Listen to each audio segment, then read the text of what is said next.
As the tree line whispers with the wind, a truck can be heard tearing up the dirt in the distance, and it arrives at the cabin. 3 people come out of the car, a man named John with his 2 sons, Brendan, 17, and Cody, 8. They make their way into the cabin for their father-son bonding weekend. The boys immediately run to their rooms to plug in their phones, but John cackles and explains that there is no service, so they will have to do outdoor activities, which he says the main one will be hunting because the boys need to learn the qualities of a man. As they unpack into the cabin, the tree line soon would turn black, so they swiftly finished and went to bed for the first night. Abruptly, Cody was awoken in the night by a faint screech. He looked around and everything was dark besides the moonlight flashing through the window. Cody then got up and started walking around whilst the floor creaked with each step.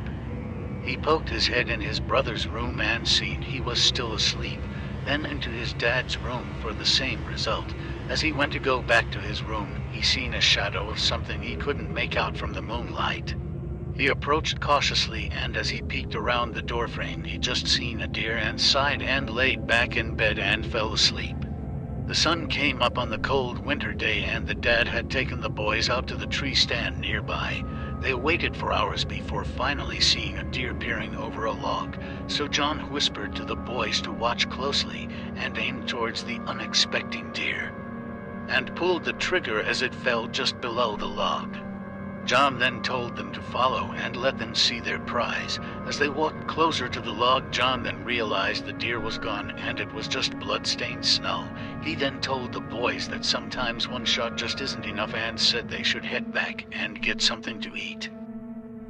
Once again the sun began to fall and the boys were sound asleep. John had been sitting by the fire reminiscing on his late wife, who had always came up to the family cabin with him and fell asleep in his arms by the fire. But suddenly his thoughts were brought back down as he heard a singular knock on the window. He approached it and seen in the distance a figure which he couldn't make out. He put on his glasses and seen it was a deer, just staring at him from afar.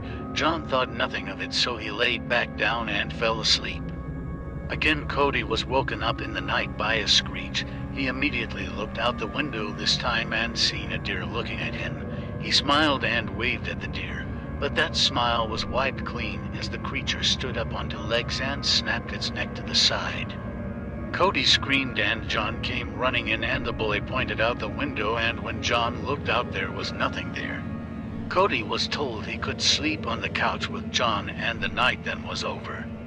The next morning the snow was coming down hard and John was upset that the last day at the cabin would have to be spent inside, but Brendan expressed that they should go up to the stand anyways, so they did.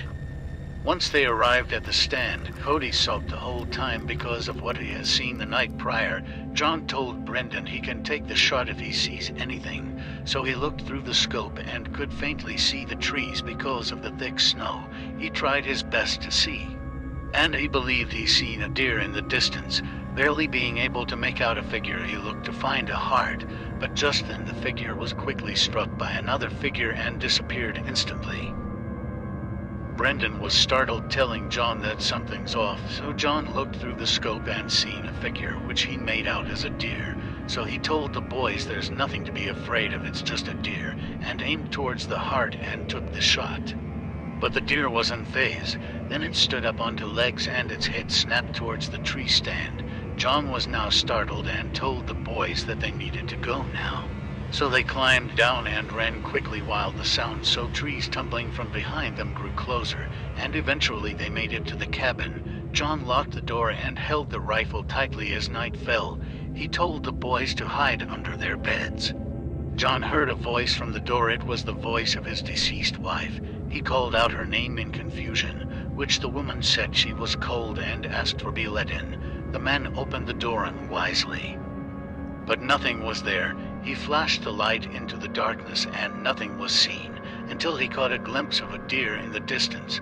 This time he aimed for the head and took the shot, and the beast toppled quickly. John had a sigh of relief before turning around to head back inside. Just as he did, The beast pounced from the darkness, ripping at his leg and dragging him into the black cloud of the night as the only illumination was from the gun he was firing over and over. As morning finally came, Brendan didn't see his father anywhere, so he took the keys and told Cody to get in. They left the cabin never to find their father, and everyone they told of the creature just never believed it. The investigation on their father came to an end once they found his body rotting by a fallen tree. The authorities came to the conclusion that it was a bear attack and that it's just nature, that there's nothing to do about it. But few know the truth of the beast.